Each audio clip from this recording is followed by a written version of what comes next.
Welcome, and this is Daily Market Wisdom with Master Trader Nick Santiago. I'm Kerry Lutz. Today is May 20th, 2020. That's 5/20/2020. Let's fix that. That's 5/20/2020. So that's 5. 4 times 5 is 20, and we got 3 20s in a row.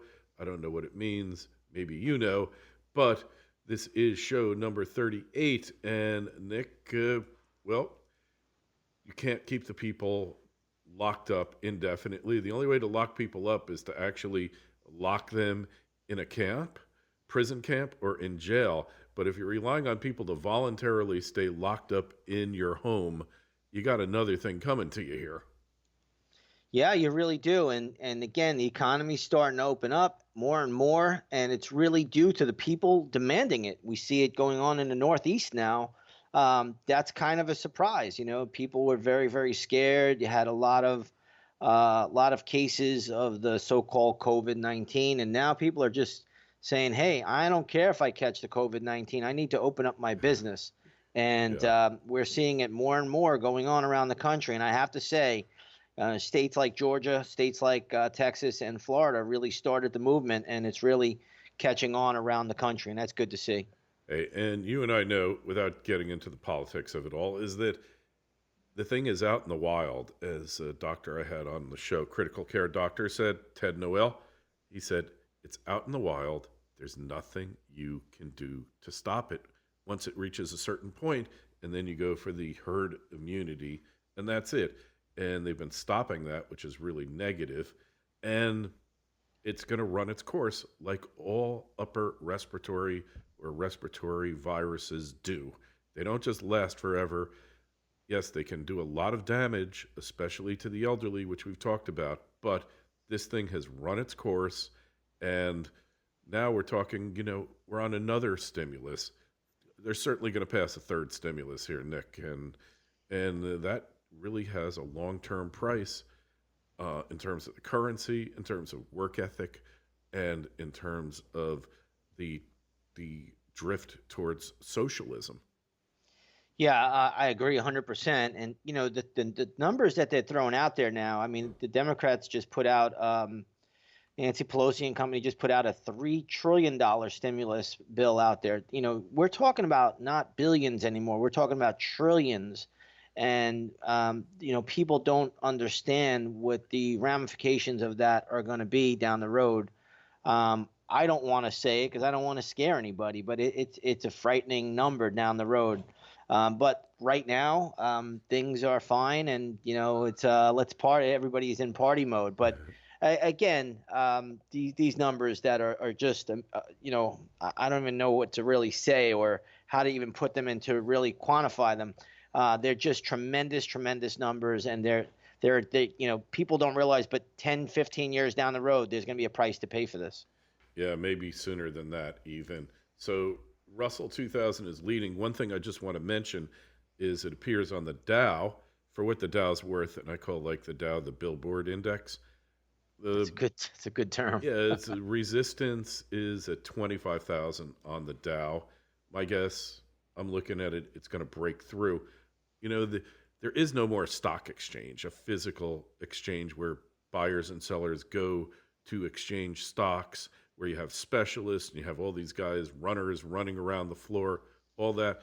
The New York Stock Exchange is merely a stage set for something that no longer exists to give a physical corporal reality to something that is purely digital now. Yeah, it's all electronic, and it has been for quite a while. In fact, the Nasdaq has been electronic, fully electronic. So, when you look at what's going on, it's really, as you just put it, it's a stage show. The guys down there, they're doing a little something, but the reality of it is, you saw when there was nobody down at the NYSE, the markets functioned perfectly because it was Yeah. just all run by computers. So that's where we are. That's just modern times, and that's ultimately where we're going.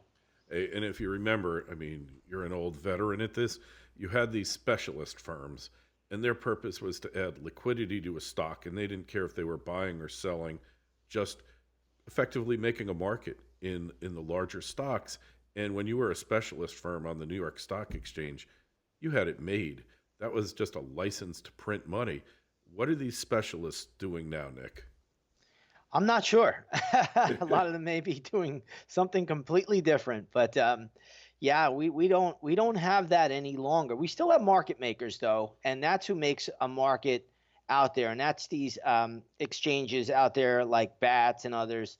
They'll play both sides of the tape. They'll provide liquidity. That's what they do. So market makers still serve a big function.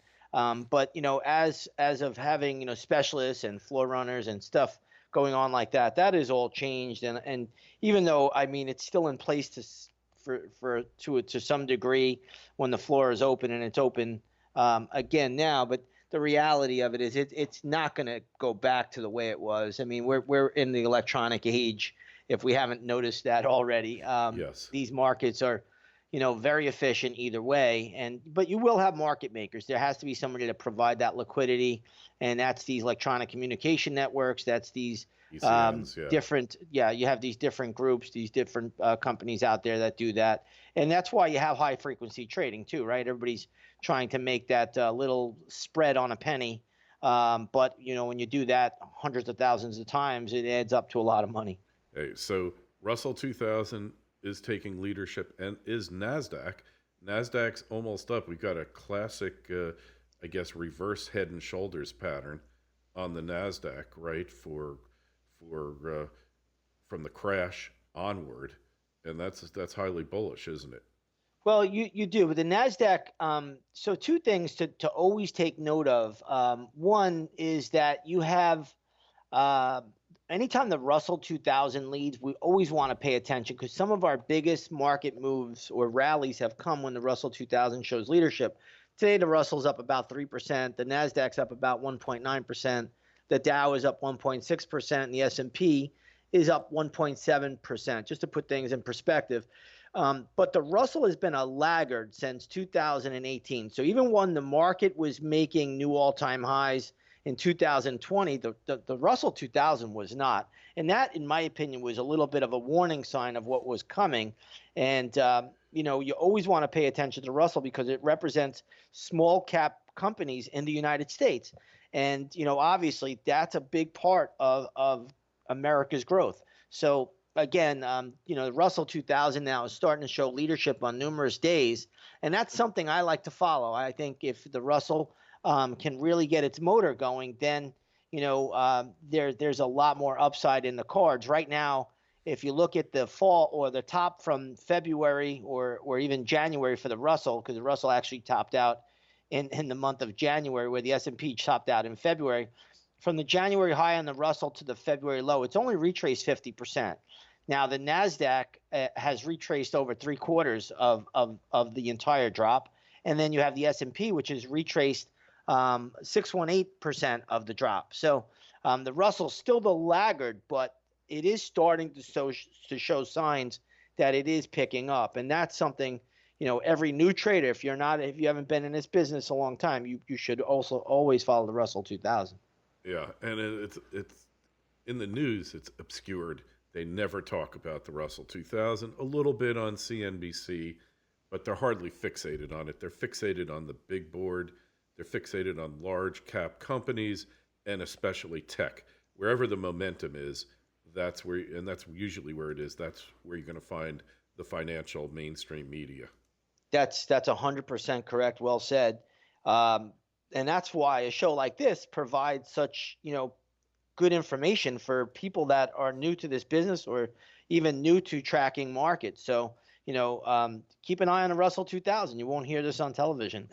Yeah, that's absolutely the case. And hey, one other thing, the S&P 500, which is obviously the largest corporations in the country, it's only down about 12% from its peak, right? Yeah. We're actually looking at a NASDAQ that's positive for the year. And again, the S&P is not down all that much. And, if you were to listen to Warren Buffett or anybody, you would have not participated in this, and, you'd be selling out at the lows when he gave his press conference. So, Yes. this is why I always tell everybody, just watch the charts. The charts will tell you what you need to know. Doesn't mean, we can't break down tomorrow. Doesn't mean, markets won't sell off again. But for now, the charts are saying, hey, the markets can go higher, and that's really the bottom line. And I always tell everybody, don't fight the market. Just go with it. I never want to fight the market. One of the old sayings I teach, or I tell a lot of my traders that follow me, is I don't care if the Dow goes to 1 million or if it goes to one. I just want to be on the right side of that move when it happens. Yeah, that's such a great point, Nick. And uh, just looking at the markets and the liquidity, the money that's being printed, both out there, the stimulus, and what the Federal Reserve is doing behind the scenes, trillions of dollars in circulation. It seems to me that even if you believe you're very negative about the future of the country, and you have every reason to be, when you look at it, it's all about money. Follow the money, and you'll follow the market.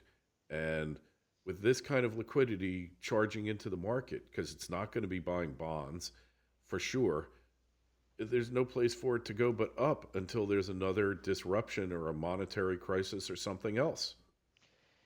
That's correct. And when we first started to do this show, one of the first things I talked about, I mean, I guess how long ago was Kerry? 30 Oh, plus days this ago. is our 38th show, so we're doing Yeah. this a little So more than a month now.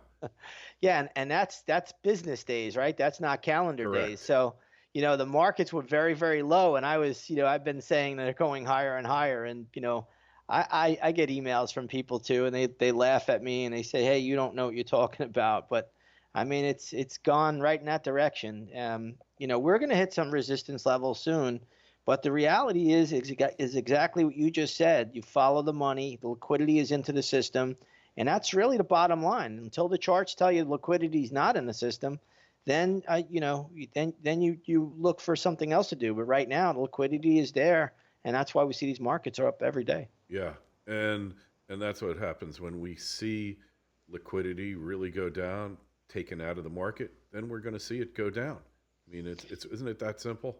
It kind of is. It's just hard to see it. It's hard to interpret it, right? So if you remember, when I was doing your show back in late January, I said I got my first sell signal. I am not I bullish this remember. market at all, and I think we're going to have a pretty decent dip. I had no idea we would crash. I had no idea coronavirus would be the How catalyst could or you know? I had no clue, but I know the charts, and the charts made myself and a lot of my members a lot of money. Yeah. And we're very, very blessed to read that and to be able to understand it. Hey, and then you got the signal, and we put that chart up there. I'll dig up the chart and I'll put it up again. February 16th, I believe it was, and you said, "Get out. It's going down because of that one indicator on the spiders, S&P 500 ETF." Yo, it was And it was actually January 31st. We got the high volume sell signal, and then a lot of times what happens is the market will make a new high just briefly, right, and then it was done. And then really, right around the 19th, we started to get really, really cautious, and sure enough, on the 21st of February, the volume picked up again, 113.7 million. That's when the volume was super, super light, and that's when it turned to over 100 million on a second consecutive basis, and we really rolled over. yeah, yeah, it's amazing, and like the charts just keep repeating. Hey, we promised you yesterday we're going to talk about gold and silver today, and tell us what it's doing today, Nick, and what you're seeing. Yeah, so today we have gold flat on the charts. Looks like we're trading at around 1745 an ounce, so no change there. We have silver trading up about 6 cents, right underneath 18 bucks, trading at 1797. Silver's had a tremendous, tremendous run. I'm out of my silver position, but like I've been telling on this program, I said we're going to see silver futures go to that 17, 18 level. They're there now. I actually think they're probably going to go to around, 18 and a half to 19 at this stage, but we're long in the tooth here. So they need to digest and pull back a little bit. And then we're looking at gold miners today pulling back touch. They're down 49 cents. I personally want to see gold and silver and gold miners all pull back now or just go sideways. let it reset itself, let it digest these gains, because the gains have been tremendous. And now we'll wait on pattern. But once we get pattern, they're all going higher. Yeah. So they need to take a breather because we know what happens when things go parabolic. If you don't believe it, just look at the Bitcoin chart from yesteryear, from 2018, I guess it was. It's hard to believe it's that long ago. And Bitcoin was at 19,500. And I told everybody sell half your Bitcoin. Now it's up again to about closing in on 10,000. Not surprising there, but when you don't have these digestion consolidation periods, then you know what's going to happen, right? You know what that chart tells you. Every single time I've ever seen it in my life, whether it was gold and silver, the dot coms, Bitcoin, every time I see that chart, I know what's coming. I don't know when, but I know it's coming. Yeah, it repeats itself over and over, and hence the old saying, history repeats itself, right? So you see that same type of move. The crowd gets involved in it, and when everybody's involved on the same side, when everybody's on the same side of the boat, you better run to the other side because that boat's about to flip. Yeah, so one interesting thing is that 1750 resistance point, and that's the point I believe once gold goes above it, it's going to take silver with it. Silver's been performing way better than gold past couple of weeks, but it hadn't up to now. But that 1750 resistance in gold seems to be an important number for some reason. Yeah, it is, and one of the reasons that it is so important is if you take a look at a gold futures chart, what you'll notice is if you go back to October of 2012, and this is important for people to start navigating through charts. Just go back and look at October 2012. The high, I believe, at that point in time was around the 1800 level. It was actually 1798, so just shy of 1800, and that was the last peak that gold could do before a big rollover. So what happens now is that you have a lot of people that are holding on to gold from that time period, and what they do now is they sell because they've been underwater for 5 years and or longer. So let's say they've been underwater for almost 8 years. So now they're getting back to break even, and they're distributing. They're getting out. They're saying, all right, I've been in pain for 8 years. I'm going to get out of this position. I'm going to take my money off the table. I'm close to flat. Some people are probably flat. Some maybe taking a small loss. But what you do is you get distribution here. And that's why you want to see the pattern. If gold can absorb that selling pressure and just go sideways, it's telling you new money is coming in to go even higher. Ultimately, I'm very bullish gold long term. So the trend is up, but I do need to see more consolidation here. And that's why I position myself where I get in, I sell into the peaks, and then I wait for pullbacks, and then I redo it again and again. But really, that's exactly why we're seeing gold distribute around the 1750. And don't forget, gold just put in a peak last month at around 1788.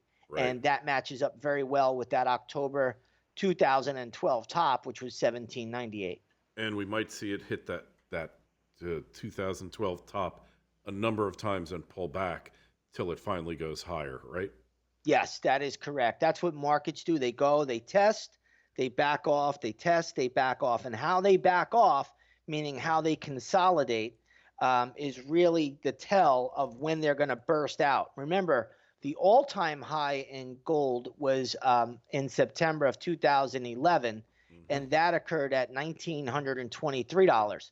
So, we still have that as the next ceiling. But before that, you're going to see that after that September 2011 sell-off, we had multiple tests back up to 1800. We had it on 3 occasions. We had it in November 2011. We had another occasion in February 2012, and then we had October 2012. And gold could never get back above 1800. And that's why we're seeing distribution take place right now from those sellers. But it's not distribution overall in the marketplace. What it is the market is just stalling, consolidating, digesting the gains, and absorbing any selling pressure coming in. I really like what I see on the gold chart right now. Yeah. Yeah, and I think you're going to be borne out. And there is a relationship between gold and silver. Unfortunately, it's not as simple as the gold to silver ratio, which does tell a story. But there's the connections, the psychology of the metals are much more connected, and gold generally is that leader, right? Gold has always been the leader. Silver has always been looked at as the redheaded stepchild, right? So, Hmm. in my opinion, though, silver is the cheaper way to play gold, and you'll be rewarded. So, it doesn't really matter as far as I'm concerned. I own silver. I have owned silver for many, many years, and I own a Same fair here. amount of gold bullion as well. But the reality of it is, I own much, much more silver because I was able to buy it so cheaply. Exactly. And when it moves, I mean, people don't realize when silver moved not that long ago, but in 2011, it went up to $50. I Hmm. mean, you're seeing silver right now at $18 an ounce. I mean, think about that for a minute. Silver was $50 an ounce in 2011. That's what it can do, and that's how quickly it can go up. But if you look at that chart, you'll see that's a parabolic move, and we know what happens after parabolic moves. Oh, yes, we know. And I've learned it. When I say I've learned this, I've learned it through bitter experience, through through pretty substantial losses, major losses. But it just appears to work this way. And understand, silver is the only commodity that has not hit a new all-time peak in the last 40 years. The last time it hit, I think it was 49.50, was in 79 during the Hunt brothers Yes, blow off that's top. It hasn't hit. That's the only commodity in the world, and yeah. that is tells a huge story there.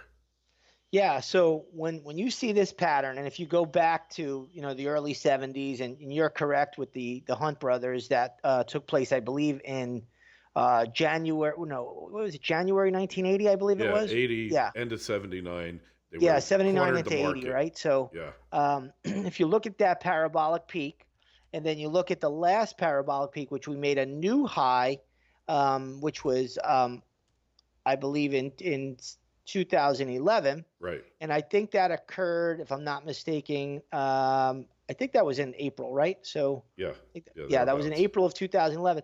So the next move will take you to a new high, and then you'll get your next big surge and peak, and that in my opinion, that could be somewhere around the $100 range. I would not rule that out. From your mouth to God's ears, and some of these little junior silver miners, some of whom I represent. I won't name names, but you can just email me if you want to know the names. I'm happy to tell you. Uh, one company is like tripled in the past month and a half, Nick. And they've been raising money and issuing new shares, and they still tripled. I mean, that shows real strength in the face of the market. They're a near term producer, all that, but the fact that the company tripled is pretty impressive in this market. So, hey, let's talk about oil and a couple other sectors that you're following closely. So, oil inventories were drawn down 5 million barrels this week. Yeah, it looks like a big drawdown for crude. That came out at 10:30 this morning. It comes out every Wednesday. It's called the EIA petroleum data, and it looks like we had a drawdown of 4.98 million barrels. Last week we had a drawdown of 0.75 million. So that's pretty interesting to see. Now gasoline inventories did have a build of 2.83 million barrels today. Last week they had a draw of 3.5 million. So the gasoline not a big deal at this stage of the game, but oil's holding up pretty well today. Yesterday I was on the program and I said 33 was my target for upside, and we're going to need to watch this thing consolidate. So I'm still in that camp. My math doesn't change that easily. So I would still say right now for crude, let it consolidate, watch the pattern over the next week or so. That will tell me a lot more, and I'll update all of my members tonight with crude futures and everything that I'm seeing there going forward. But I have to think, in this $33 range, we're probably going to be stuck here for a little bit. But if you start to get these airlines flying again and get these airlines moving, we're going to see crude oil, like I said yesterday, potentially go back into the low to mid 40s pretty easily. Yeah, and probably just below the price that it makes sense for a lot of the frackers to bring their wells, back into production. You mentioned McDonald's, and it's up pretty smartly today. McDonald's, I think, it was up like $3 or so. Yeah, we got a $4 pop today in McDonald's. We talked about that one yesterday. I own that starting last week, and a little bit underwater, but a lot of that was options X stuff. So that's acting real well today. It's up over 2%. So far so good. Right now, if you got in yesterday, you're up, really, really nicely. So, but I actually see McDonald's going over $200 a share, especially, Yeah, if the economies start to open up. Just think about, what do people do? They get online, they go to McDonald's. It's probably got the quickest, fastest drive-through in the business. yeah. So yeah, what were the earnings like in the last quarter? I don't I have remember no seeing idea. them. I don't even look at earnings. Yeah, I can't even tell you what the earnings per yeah, share we is. I understand. can't tell you anything about the fundamentals. All I can tell you is I watch the chart pattern, I watch the money flow, and that's all I care about. The only thing I care about is the earnings date when they're going to release their earnings, because Right. I don't like to ever be in a stock ahead of the announcement, because it's just a crapshoot. You don't know. If the stock, how it's going to react to what they say. Sometimes it could go up and then go down. Sometimes it could be all over the place. A lot of times the stock will run up into the announcement. But as for the fundamentals of McDonald's, I have no clue. But I could tell you that the chart pattern is one of the best patterns out there. Yeah, yeah, and it's starting to pay off. Is it too late to get on this train, No, or have no, we I don't missed think it? it's too late at all. Like I said, it's at 183.50 right now. I think this is going, north of 200. So I don't think it's too late to jump on this train at all. McDonald's it's a very strong chart, and it's not only a strong chart on the daily, but it's a strong chart on the weekly and monthly, and that's really what piques my interest. All right. Yeah. So you got the convergence, and finally, uh, hotel stocks, Marriott, Hyatt, Hilton. What are we looking at there?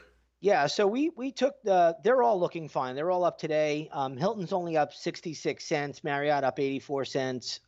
Excuse me, Hyatt's up 68 cents, Marriott's up 90 cents, Hilton's up $1.20, and Choice Hotels, which is also on my radar, that's up 80 cents. So they're all holding up well today. I'd like to see a little bit more consolidation. Hyatt right now is one of my favorites. Marriott also is definitely on my radar. I think that's at 91. That's got 100 penciled into the cards. Mm-hmm. Hyatt, though, which is at 54, I see this thing going to 65. So that's got a potential $10 move in it for a $50 stock. But what I'll do with Hyatt now is just wait for the setup, and then I'll buy that call option again. I've done it twice already for over 50%. And, those have been 1 or 2 day holds, too, which have been tremendous. Right. And just as a little bit of anecdotal confirmation there for hotels, my daughter does high end hospitality PR, and the company literally lost like two-thirds of its clients once the pandemic started. And now it's come back. The clients are coming back, signing contracts again, and the sector is poised for a bounce back for sure. Well, we're starting to see, more and more people starting to travel. In fact, there were a couple of hotels. I'm going away for this Memorial Day holiday, and we were going to stay at a really nice resort in the east coast of Florida, but they weren't sure if they were going to open because Hmm. those what they call vacation rentals. But Right. now they just called us back and said that they're open and we could come. But unfortunately, we booked another place down in Naples, Florida. So, Okay. um, it just goes to show you people are ready to go out. They're ready to start spending money. They're ready to vacation. They're ready to start getting into these hotels. All right. Very cool. Well, Nick, always a pleasure. That's it for today. Any questions or comments, your opinion of the market, we'd love to hear it. KL at Kerry Lutz is the email address. And if you want to know about those silver stocks that I'm really kind of bullish on, you can email me there. Uh, Nick's website, inthemoneystocks.com. Make sure you go there. You'll see his full record, trading record, options, stocks, etc., swing trades. and a lot of other great informations there. Don't forget the Twitter feeds. It's at ITMS and at Nick Santiago01. And Nick, we will be back tomorrow doing it yet again, and we will talk to you then. Thank you.